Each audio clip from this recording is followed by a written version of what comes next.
In part one of this, a fictional character named James Grider was upset, along with myself, at the decision the US Supreme Court has made in regard to video surveillance by police in public areas. The Supreme Court has also said a person traveling in an automobile on public thoroughfares has no reasonable expectation of privacy in his movements from one place to another. When an individual traveled over public streets, he voluntarily conveyed to anyone who wanted to look the fact that he was traveling over particular roads in a particular direction, and the fact of his final destination when he exited from public roads onto private property. No, James Grider refuted. Again, the Supreme Court judges are being willfully retarded, and I'm saying willfully because it has to be so. Even a 5-year-old child can comprehend what I'm saying here. I could easily pick a street and time to pass through that street in my automobile, where there's hardly anyone around. I can easily choose to drive to a certain destination during dark or in bad weather, when people are less likely to be outside to see me. Also, when you walk down the street, do you memorize the license plates and makes and models of every car that passes you by, or the exact time they passed by? No. Why would you?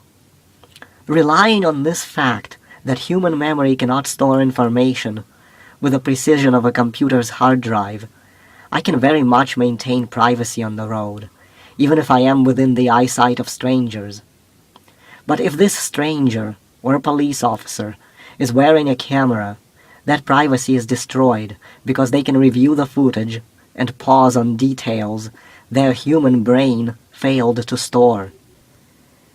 If I'm meeting with a friend and I can't have anyone knowing about our association, all I have to do is wait until the street has cleared out of pedestrians, and some streets have hardly any pedestrians depending on where you live. Then I pull into that person's garage and hide my car there, and no one knows I'm there. However, if there's a fucking police camera watching that street, how am I supposed to avoid it?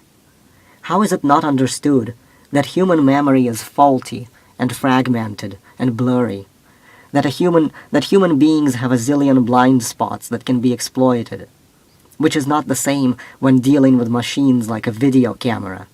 How can people not value the privacy afforded by faulty human eyesight, faulty human memory, and false memories created on personal bias?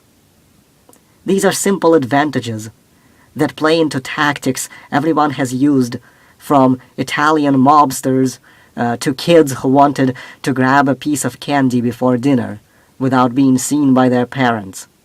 These advantages have been exploited for ages, and now we're just throwing out these privileges we enjoyed for thousands of years because some fucking camera technology came along.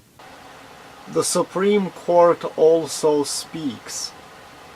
Transactions in plain view in a public forum generally do not raise Fourth Amendment issues. This is known as the plain view rule and open field doctrine. If a person does something illegal in plain view, e.g. in front of a video camera, an officer would not need a warrant to search that person to find the incriminating evidence. But it doesn't matter if the fucking shit is being done in plain view. People have spotty memories, and most of them may not give a shit depending on what you do. The police officer may sweep his gaze over you, but maybe he's not attentive and fails to see you pass by with that pot joint held in your hand, or that concealed gun you briefly flashed out of your pocket. Maybe the cop is feeling under the weather, or he's tired. He's made inattentive. When people watch you, there's always a possibility that just because eyeballs face your way does not mean you're being seen. Not so with a fucking video camera. If you're unsure of what you just saw, you just rewind the footage and see it again. See it again 1,000,000 times if you want. Don't you see the advantage that is lost there? If a sexy girl strolls past me in a bikini, she'll be gone in a few seconds. Is that enough for my brain to register a good photographic picture of her in my memory? Maybe, maybe not. Because I might be too embarrassed to stare at her, there are many details that I will miss. I might miss what her nose looks like, or the color of her eyes, or what brand bikini she is wearing. I might focus on her boobs and completely overlook her face.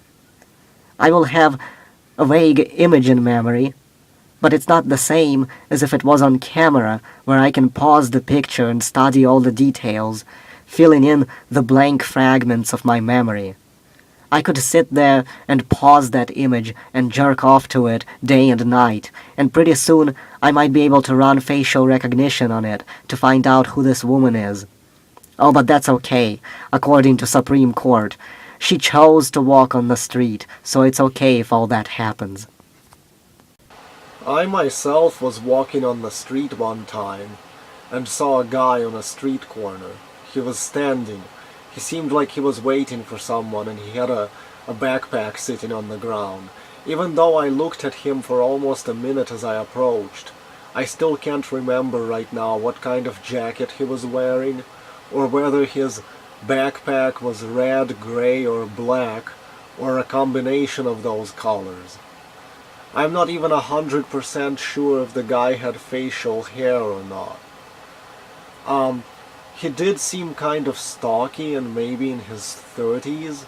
Again, I could not identify this guy later if you showed him to me. Despite him standing in plain view, in public view, he still got to have his privacy because of my natural memory flaws. I couldn't describe his face either. However, if I had a video camera, those details would all be there. His image could be uploaded online, and someone eventually would recognize him. Privacy destroyed. So no, Supreme Court is fucking retarded. I am not giving up my privacy just because I'm walking past other people and put myself in their eyesight, as the Supreme Court has ruled. Because human memory is notoriously unreliable.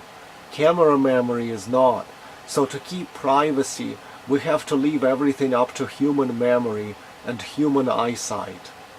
Make it illegal for police to use camera surveillance, for camera footage to be admissible in a court of law, either for convictions or arrests.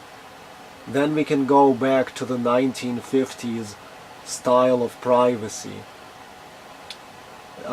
So you get to watch the video. You can even upload it online to humiliate me. But you can't put me in jail with it.